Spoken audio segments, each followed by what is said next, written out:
Critical overview of Baccano. We will go by arcs rather than episodes, since it is very confusing with all the back and forth in space and time. And so we begin with the first arc. We're shown what exactly happens on the train from multiple perspectives. It gives a very multifaceted view of the entire train and the feel of it. We have some lunatics doing what they please. We have some beta characters trying to get with their friends and survive. We have the mascots of the show, Isaac and Miria, just spreading their randomness around. Shout out to the name of the train, the Flying Pussyfoot. Really?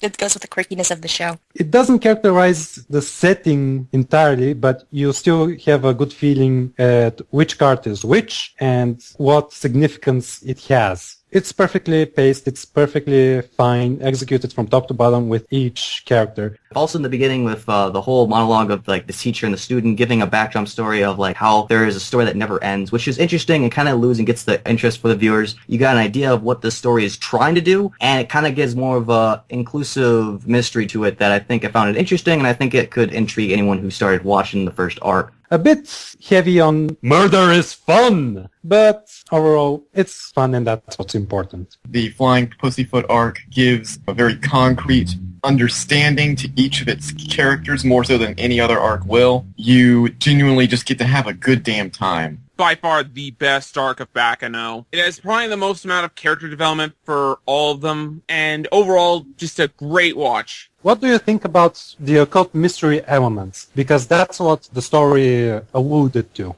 I loved the inclusion of the rail tracer. It was like there was this outside force kind of beyond what anybody could deal with. I would argue that the Pussyfoot arc wouldn't have been as interesting if there hadn't been this outside force that everybody was kind of concerned about. In a big sense, I do like how the Rail Tracer, even though he was actually not superhuman, it did show the fact that maybe when we realize about who the Immortals are, that they're not necessarily the worst thing to happen in this entire show, as Claire eventually realizes with this character. Now, as for him just being simply resolved as like being a normal person, a bit anticlimactic, not as much as it was built up to be. We didn't get like no showdown with the Rail Tracer. Claire is one of my favorite characters in the show just because he's like a troll expectation character. I like Katana Gotchray for that same reason where it kept your expectations and toyed around with them. Claire was that. Now, Jacuzzi is my worst character in the entire show because he should not exist in the show. He is a beta fucking anime character who should have his ass handed to him left and right. Have characters that are going to do more for him than that. It's like he has his own harem of gangsters and it's so stupid. And then it's excused by saying, oh, we're all childhood friends. It's like, fuck that. I mean, it's so stupid. This so could have been such a better show if Jacuzzi and everything related to him was just cut. Pretty much. I hate Jacuzzi.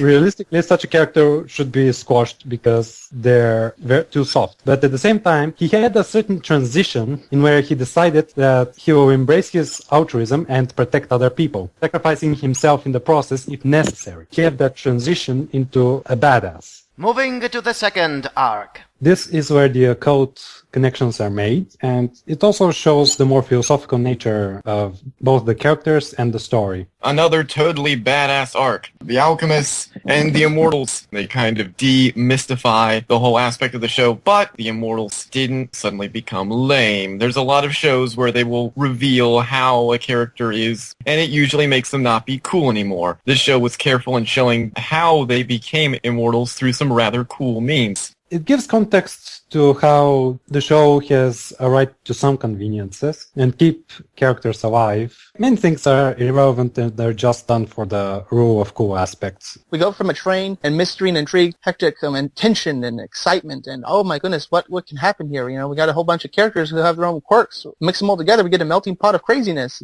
And then we have a very low-key period drama aspect where we need to learn something that couldn't have been foreshadowed with more effectively, which is like, okay, are they going to like explore some themes? And then they don't. Too convoluted at this point. This is where the show starts to lose focus of what it wants to be because it's this themes of immortality, what life should be used for, is completely downplayed for the sake of mystery. It kind of shoots itself in the foot by just having this mystery just for the sake of, ooh, wasn't expecting this to come, and reducing the entire show's appeal to just superficial entertainment, which it could have been so much more of considering its directing and its pedigree. Conceptually, I call that a failure in terms of exploration and handling of its content. There was minor problems with kind of like, especially with the old people like Zillard or whatever, with his motivations kind of being evil to be evil for knowledge, for power, which kind of felt a little forced in my opinion. I feel like they could have explored upon that more as a character. Out of Zillard's ambition to become immortal, there isn't much to this arc. Sizzlord's been trying to replicate the immortality for reasons, mostly just doing it just to do it. I never was really clear why he wanted to make more of it. Seeking power, that kind of character. Yeah, that's what I'm thinking. It's just weak. Like Did not need to be in the show. For it contributing and helping to make the Baccano plot more complicated, it is anticlimactic at best and pointless at worst. Moving to the third arc. The most grounded arc. It deals with people, mobsters in the most direct way. Eve is a very good sympathetic character without being completely trimmed down to being a damsel in distress. Just like Jacuzzi, she has some guts to be straightforward with a mobster, even if she sees murder right in front of her face. Did you think that the whole political aspect of the show was too distracting and maybe too forgettable considering events prior? Did they feel like a chore to memorize considering what else we have to memorize? It certainly did have a great potential, but I knew it to just keep it simple. And even if it didn't particularly matter anyway. I get that the show has this structure. Show an idea, go through the events, intertwined of course, and then show the resolution without really exploring it and going through all the motions. There isn't much depth to it because it just can't with its style. We have a little sister character who is just a little sister archetype. The whole aspect of the mafia is reduced to an archetype. I don't feel like the Japanese studio did their best at researching how American mobsters are, and that is very shown here with how superficial the whole aspect is. Such a resigned aspect to the show that's easily the weakest part of the entire show, execution-wise. It didn't have any style or flair. I wish there was more. Like, I don't know, something more of Yeah. a twist of him. I feel like he was just the blank card out of the rest of the characters who had more of interesting backdrop stories or that had some interesting personality that made him stand out. Of all the characters that I think we would have liked to have seen had their own arc, Dallas would have been at the back of all of our lists. I don't get why they picked him to have his own arc. Of all the arcs, this one could have been scrapped so easily and I would not have cared. You know, it kind of explores more into like the Gandors and the different mafia families. So in a sense, it does help get other characters involved, but he's not the main aspect, but, you know, I would prefer if he would have been the back end of the shtick. It would have been better if they actually had this arc in the beginning instead of having it like the best arcs in the beginning and this one being the conclusive ending for the whole anime besides the OVAs, which was kind of a downer, but it was realistic and simplistic enough for you to follow compared to many of their arcs that they try to present.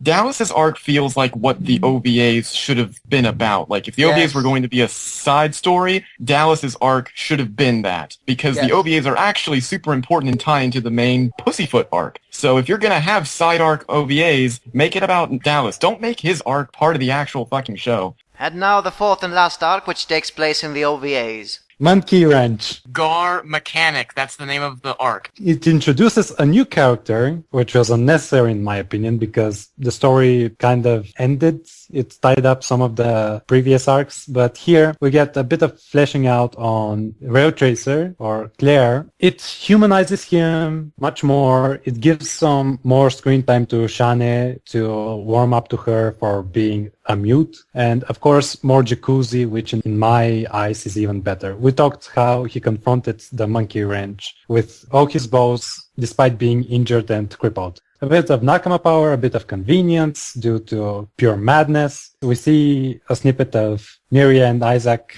being immortal and being in our time, all hip and suave, just as they always are. The last part basically says we can't end the story because it's interesting, but we have to leave it at some fucking note because this will be a train wreck if we adapt more books. If it wasn't already. Exactly. The anime studio saying, okay, we can't adapt any more of this because this didn't sell, so we're just going to leave you with this final note with these two characters at the end. They make a little comment about this cockroach being immortal and saying, can't you just imagine what that cockroach will see for all eternity? Such is life. Such is this anime show. This is meant to make doujinshis and fan fiction for all eternity with this anime. Okay, whatever flaws we have with the show, deal with it and just enjoy it for what it is. And I hate it when a show tells you that. It only works if the show itself is making fun of itself, and Baccano was very serious when it wanted to be. Basically a middle finger to writing conventions. Yes, thank you. Final impressions of Baccano. Baccano is a show whose biggest problem is how much you enjoy it while you are watching it. This results in a lot of people having that Baccano was a masterpiece when they walk away from it. It gives you so much to work with in such a compacted amount of time. You feel like way more good shit happened than actually happened. This is why this is such a goddamn hard show to actually review. On a more critical level, I would say that Baccano is an above average series. Baccano should always be remembered for being a series that took on a massive task of adapting a shit ton of books, and unlike a lot of anime that totally blows it, Baccano actually manages to come through pretty darn good. I will give it an 8 out of 10 since apparently we are doing points now.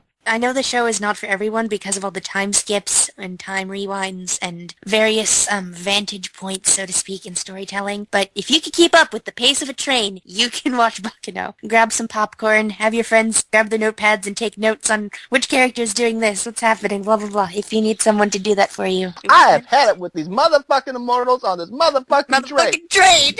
Yes! Thank you! Baccano was great. I loved it. I don't care if anyone says that they hate it or think that was better. I don't think so. The characters are great too, and I will give it a 8.7. To quote one of the characters, it's freaking unbelievable! Honestly, I love Baccano. One of my absolute favorites. It's also one of the most rewatchable things I've ever had for any anime. I can't say as though it's perfect. It's got some minor flaws here and there, especially when it comes to story. But my god, it is so much fun. Baccano is one of the best in that regard. I'd put it around a 9. I know it's probably more for biasm, but I can't help it. When you look at it as a whole and you realize it probably didn't have the best production management team, they could only work with so much and they did the best that they can, Baccano is extremely easy to forgive its flaws. It's not necessarily inspirational. It doesn't use its Western setting as effectively as it could. It feels more Japanese than American characterized, the spirit of the show anyways. It never drew me into the setting. I never felt immersed. I've always felt like I was watching some stage puppet show with characters doing random things. It is an intentional mess and it's quite pleased to be that way. Things could be distracting, the tone shifts were bad. So it has like a snooty, self-important vibe to it, which I do not like in my entertainment, especially when it's trying to be more content with its flaws than it should be. It doesn't challenge itself, it's not as ambitious as it lets on, and the narrative is more confusing than it probably has to, considering that I do not consider this to be one of the most enjoyable anime ever, since it's not necessarily focused on any one kind of style or theme. I give it a 7 out of 10 because of its unique place in anime. If this was made in the 90s, it would probably be even lower because its value would be lower. It doesn't necessarily feel special in all of the grand scheme of anime potential, but it is a nice novelty. I'm glad that they decided to make it during one of the golden years of anime. It's aged well, looks pretty, there are some memorable moments, so I respect it, but I don't love it. I don't like it. I think it's overrated in many critical areas. I would not give this to someone saying, hey, this is the best that anime can be. I understand where Zach is coming from. Despite all the entertainment value, despite the execution being as best as it can be done, I just find myself baffled that I have nothing substantial to say about it. For all the philosophies it presents, and those are more like life philosophies, even if they're corrupt or disturbing, it's not as ambitious as it lets on. It sounds cool on paper, but in execution, it comes out more underwhelming. Of course, when you say it out loud, what this show is all about, oh, it's about immortals and this badass alchemist seeking to devour the entire fucking world, along with these cool-ass murderous dudes who shot and are just being awesome. It's much easier said than done. What was the point of the non-linear storytelling outside of a quirk? It's supposed to be for the fun factor, to keep you on edge and to keep you intrigued in between its boring and its most fast-paced moments. Considerably, the tonal shifts are handled very well in my opinion, even though they clash immeasurably, in just going from one genre to another. In a way, it's a celebration of media as a whole, along with its references and how it makes homages to all kinds of fiction. The characters are ideas to me, and they share these philosophies to represent said ideas. But outside of that, what is there to them? Do you know them as people? Because I certainly do not. I see them more as ideas, an endless web of possibilities, and the writer is much more distracted by said ideas rather than sticking in one spot. That's why we get this style. Isaac and Miria, the most prominent characters, are there to embody the author's quirkiness, but they are far from believable people. You cannot tell me anyone is as dense as Isaac or as stupid as Miria to where she just repeats his bloody lines to keep the joke running. And that's how the story presents itself. It presents an idea and fleshes out in between all the other ideas, only to tie it up in an anticlimactic manner. Not more as a sense to subvert audience expectation, but rather to not leave it hanging, because that will only lead to disappointment. And in a way, it just gives this ADD feel, which can be off-putting or it can be seen as a plus, depending on your preferences, of course. To me, it's a plus because I understand it and I can see how it works. Mostly because of the directing and how it's handled extremely well. It's a behemoth of a task and I do forgive it for its successful execution. So what do you rate it? 7 for the series, 8 for the OVA because it gives a more satisfying ending, even if it's more like, write some fucking doujinshi.